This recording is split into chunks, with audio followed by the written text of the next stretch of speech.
Yeah, so today we're going to learn how to use an electronic weighing balance. What we mean, this is what we call an electronic weighing balance.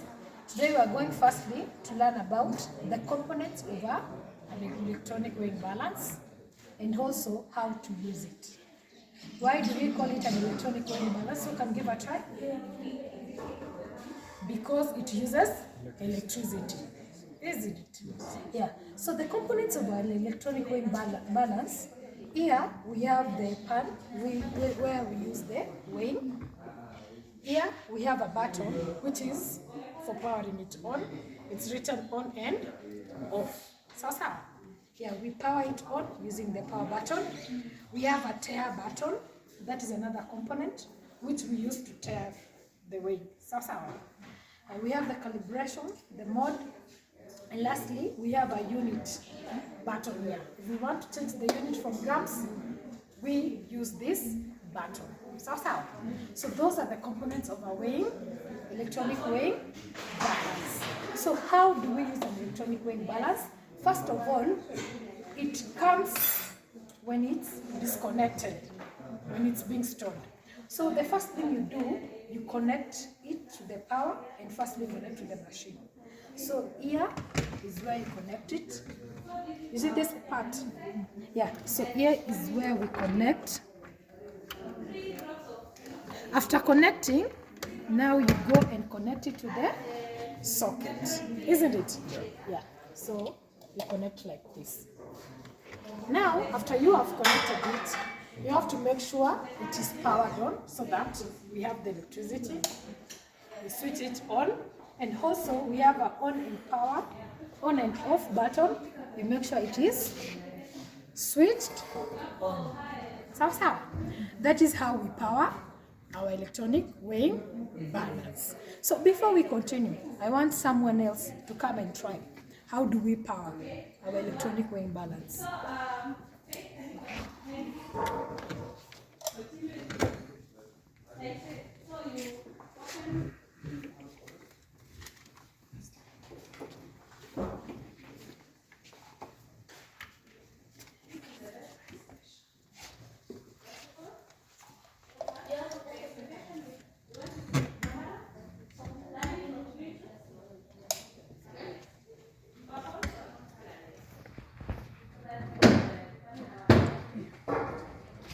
Very good. That is how we power our electronic weighing balance. And we wait for it to stabilize to read at 0. Can you confirm for us what is the reading? It's 0. It is 0.0 grams. Now we put our weighing, it can either be a paper or a beaker if you want to weigh something, isn't it? So for now we will be using a weighing paper. So now we will put our weighing paper into the pan, like that. So kindly confirm the readings and you put your hands like a student. It's 1.3. 1.31 grams. So this, yeah, you can turn. This is the measurement of what?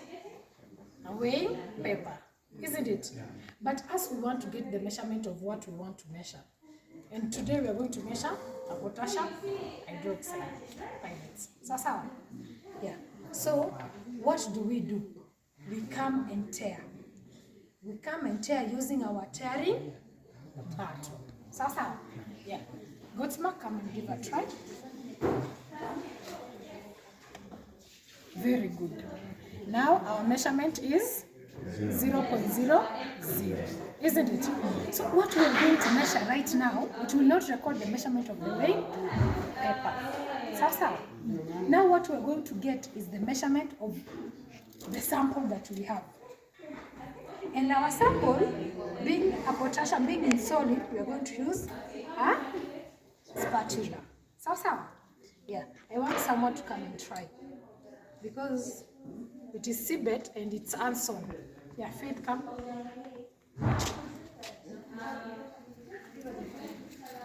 You can use, yeah.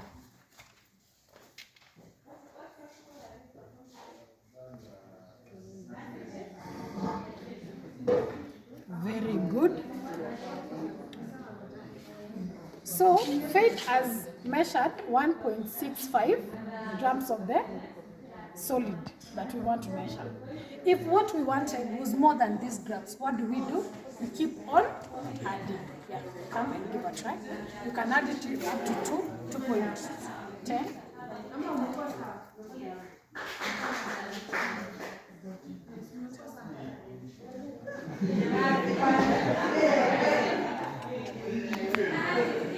Very good. Now we have a measurement of, it has not yet stabilized. So we wait for it to stabilize. Before we add anything else, we make sure that our measurement is able to stabilize. So what we have, so our machine, our electronic balance has been able to stabilize. So the measurements that we have is 2.2. So that is how we measure, and we remove our sample and we go and use it because maybe we want to use it. And lastly, we turn it off using the power button. Sawa? Yeah. You switch it off and you remove from the socket, isn't it? Then you do what? You separate. Because in storage, we're not going to store it while being attached to the power. So I want one of you to come and try and let us know how to switch it off.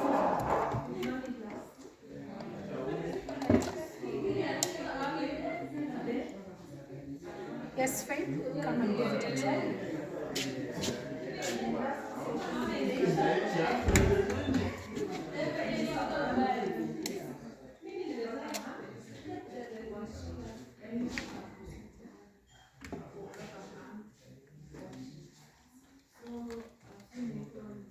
Very good, we can appreciate Faith.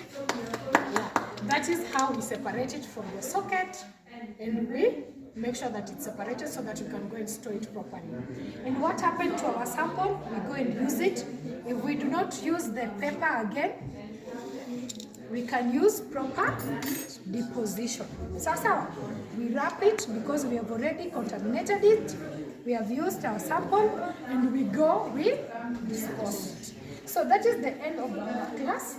And in our next class, I want you to go and do research on what can be the result of errors as we use the electronic weighing balance. What can cause an error for you to have a wrong reading compared with this one. So, I want you to do research on it so that when we meet next, as we learn about the use of another instrument, maybe like a pH meter, you are able to tell me what can be a result of the errors, what can cause errors. Yeah, so that is the end of our class. I appreciate each and every one of you for coming in today. Thank you.